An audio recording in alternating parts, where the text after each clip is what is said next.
Hello, welcome to Workbook 5, what we call the left-hand side, or the operation side, or the business plan side of the business model canvas. If you've not seen the prior video from last week on the channels and customer relationships, I recommend you go back and watch that video now before attempting this week's lesson, or this week's workbook.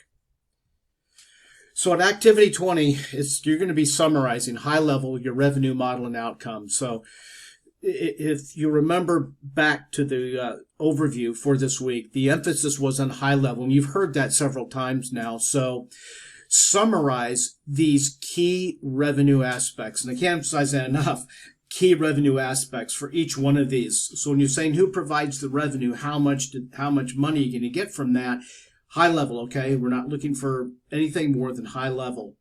And then what's the pricing and revenue model for this initiative? In other words, how much is this going to cost?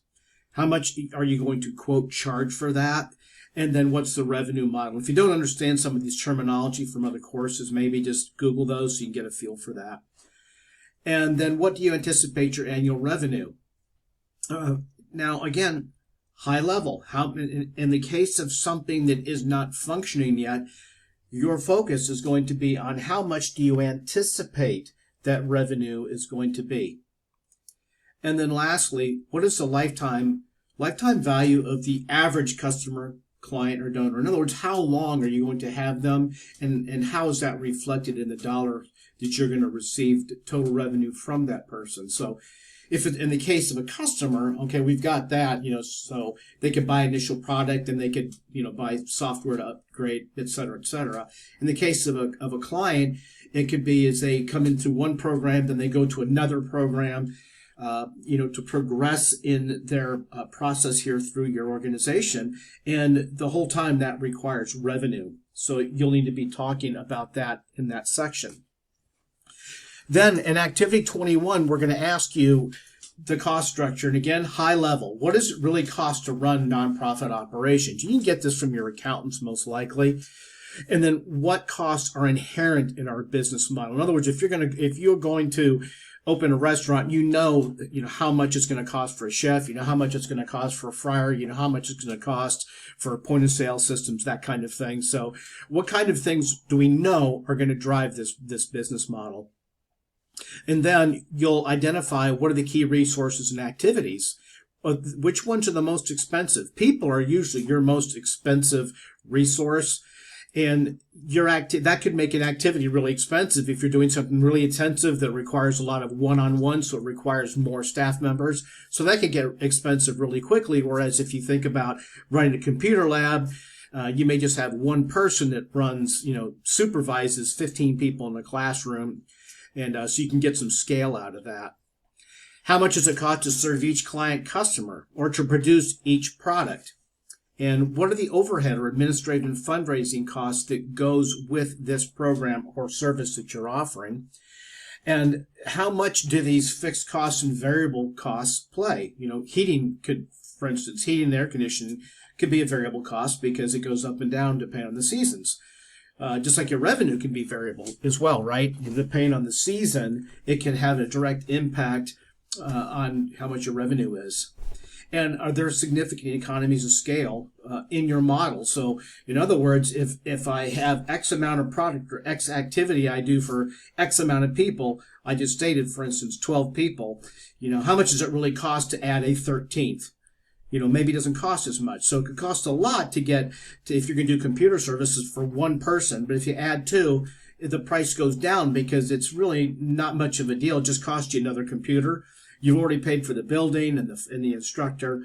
And so now you just need another computer and another desk. And the third person, it gets cheaper still because now you're still pulling in revenue for that third person, but it's costing you less because you don't need another professor. You're stretching, or the teacher, you're stretching that person now over 1/3.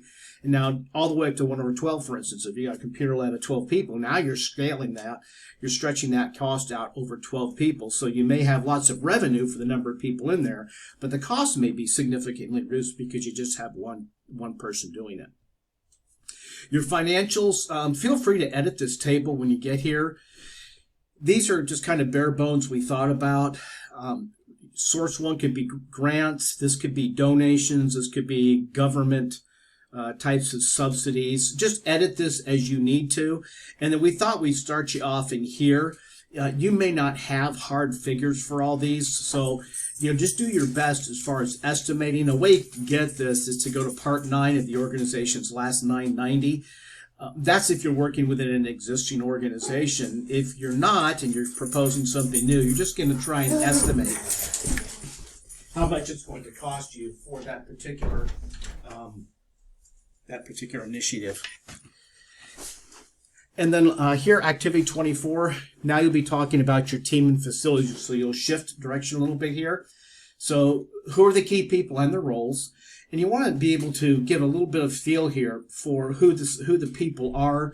It gives confidence to the people that are going to be adopting the program or the service. Specifically, start talking about this kind of expertise here that they have. Like one of the things Andrew was talking about is he's a serial entrepreneur. So here he is creating a course on social entrepreneurship. So he is a social entrepreneur, but he's also a serial entrepreneur. He's created many nonprofit organizations. So that's some pretty relevant experience right there. What are the roles that are crucial for your organization? And what facilities and capital assets do you have to have in order to do this? In other words, if you don't have these things, you can't do what you propose to do. And then anything else, you're going to list those here in that section. All right. Once you've done all that, come back to your last version of your business model. You're going to continue to make updates and improvements, iterations, and then you're going to put all that information here into this business model canvas, drop the revision here into this section, and we'll see you in the next workbook. Reach out to the instructor if you have any questions.